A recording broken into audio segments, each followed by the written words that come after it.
ունենք մեր քաղաքական համակարգի անկատարության արդյունքում։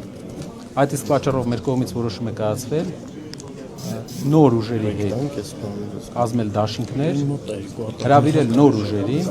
քանի որ նոր ուժերը կստեղծեն նոր քաղաքական համակարգ Հայաստանում, որը կփոխի մեր ուղին, մեր երկրի զարգացման ուղին, դեպի զարգացում վերջապես։ Ինչ ունենք մենք այսօր, դա մեր քաղաքական համակարգի անկատարության արդյունքն է եղել, եւ մենք պետք է նոր հնարավորություն տանք երիտասարդ եւ մեծ պոտենցիալով ուժերին,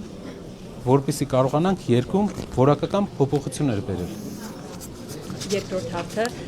այլ որ ուժերի հետ է եղել բանակցություններ եւ ինչու, եթե եղել են իհարկե, ինչու համաձայնության չեք եկել։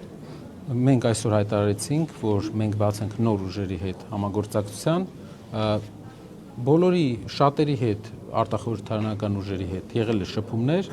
բայց մեր պատկերացրած ձևաչափը ամեն դեպքում քաղաքական համակարգի որոշակի տրանսֆորմացիան է, փոփոխությունն է, նոր առաջարկն է Հայաստանի քաղաքական համակարգին։ Դրանք հայտնի ուժեր են մեր հանրությանը, որոնց հետ բանակցել եք, բայց ի վերջո Գրեթե բոլոր ուժերն էլ համագործակցության առումով մենք տեսել ենք այս համագործակցության ֆորմատը եւ գործընկերները համաձայնվել են այս ֆորմատին, որի համար մենք տեսնում ենք, որ դա հավելյալ մեծ պոտենցիալ է ստեղծում համախմբման եւ փոփոխության։ Եվ անցողիկ շեմի հետ կապված, քանի որ բարձրացել է դաշինքների։ Խնդիր չենք տեսնում մեր հասարակության, մեր ժողովրդի աջակցությունը եւ փոփոխության հանդեպ հավատը մենք գնահատում ենք բավական բարձր։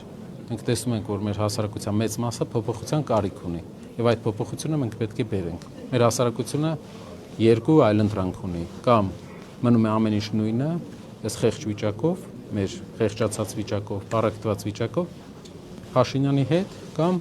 Կարապետյանի հետ գալիս են մեծ փոփոխություններ, նոր փոփոխություններ, նոր հնարավորություններ մեր երկրի համար։ Եվ եւս մեկ հարց ներողություն գործընկերներ, իշխանությունը ակնհայտ ուղիղ Սամվել Կարապետյանի ուժին, անձամբ նաեւ Սամվել Կարապետյանին, որովհետեւ այդ անունն է հնչեցնում, մեղադրում է պատերազմի դիրքերից հանդես գալու մեջ։ Ինչպես է հակադարձում։ Չունենալով ուրիշ բան առաջարկելու, ոչ մի տնտեսական փոփոխություն, մեծ փոփոխություն բերած չլինելով, մեծ ներդրում, ինչև այսօր բերած չլինելով, միակ տեղը, որ միակ հաջողությունն է, որ իրենք 8 տարվա ընթացքում արձանագրել են իրենց կարծիքով 3 պատերազմ հետո ունեն մի հատ առանց երաշխավոր պայմանագիր։ Եվ այդ դրա վրա են ուզում հիմնեն իրենց մնալու ամբողջ հիմնավորումը, չնայած որ աղքատությունը համարյա անկում չունենք, աղքատության վերացման հետ կապված ոչ մի բան արված չի երկրում, որևէ այլ ուղղություններով, որևէ լուրջ լուծումներ չունենք մենք մեր երկրում։ Այդ իսկ պատճառով նրանք ինչ որ օրակարգեր են իրենց համար ստեղծում, բայց ամեն ինչ նայում են ծառին, նայում են իր պտուղով։ Այս ծառը 3 պատերազմ է բերել մեզ։ Ամեն սեպտեմբեր մենք արթնանում էինք նոր զոհերով, նոր պատերազմով։ Հույսները թող չդնեն, որ մեր ժողովուրդը հիշողություն չունի։ Մեր ժողովուրդը 100 տարի առաջն էլ է լավ հիշում, հիմա էլ է լավ հիշելու։ Պարոն Կարապետյան, դուք երկար ժամանակ հանդես եք եկել անհատական օրակարգով ընտրություններից առաջ միավորվել ընտրողների մոտ ոնց եք վստահություն ստեղծել, ու դա ռազմավարական, գաղափարական համագործակցություն է, թե նախընտրական հաշվարկներ, որպեսզի նրանք ավելի համոզված լինեն իրենց ձայնը քվել ուղղելու համար։ Տեսեք,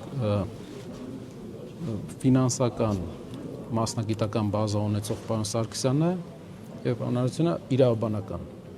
Այսինքն մենք տեսնում ենք, որ մասնագիտական փոփոխության ֆորմատով պետք է հանդես գանք, քաղաքական գործիչները պետք է չլինեն պրոֆեսիոնալ քաղաքական գործիչներ միայն, պետք է անցած ճանապարհ ունենան, որպեսզի կարողանան հասկանան ոլորտները։ Հենց պրոֆեսիոնալիզմի հիմքի վրա էլ մենք ստեղծել ենք մեր միավորման տեսլականը։ Պարոն Կարապետյան, դուք անընդհատ նշում եք, որ միայն Սամվել Կարապետյանը կարող է հաղթել Նիկոլ Փաշինյանին։ Որտեղից այդ վստահությունը, արդյոք սոցհարցումներ եք արել ու ինչ-որ թվեր ունեք ձեռքի տակ։ Սոցհարցումներից իրար հետ կարող եք, մենք ամեն դեպքում հասարակության անբաժանելի մաս ենք բոլորս եւ կարող ենք մեր հասարակության տարբեր մեր շերտերի հետ շփման արդյունքում գալ այդ եզրանկմանը։ Երկրորդը սոցհարցումները, երրորդը հազար ու մի ուրիշ փաստեր ու ֆակտորներ, որոնք ազդում են դրա վրա։ Փոփոխությունը կարող է գալ միայն Կարապետյանի ուժի տեսքով։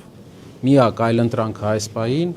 ես դա չեմ ասում որպես ինչ-որ քաղաքական ուղերձի մաս, այլ ասում եմ իրականությունը, որը բոլորն են տեսնում, ով էլ ցանկություն չունի անգամ դա արձանագրել արդեն տեսնում է, փոփոխությունը գալու է Կարապետյանի ուժով։ Պարոն Կարապետյան, Ռուբեն Ռուբինյանին որևէ կերպ պատասխանելու եք, երեք կրկին տեսանյութեր հրապարակել, ինքն էլ իր հերթին էր գրած գալիս, որ ամեն դեպքում դուք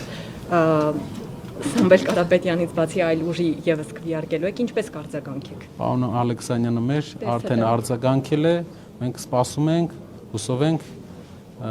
եւս մի չստացված խոստում չի լինի իրենց կողմից եւ մենք կտեսնենք մեր նորահայտ պետական այրերի ունեցվածքը մեր ժողովրդի կարիքները հոգալու ճանապարհին։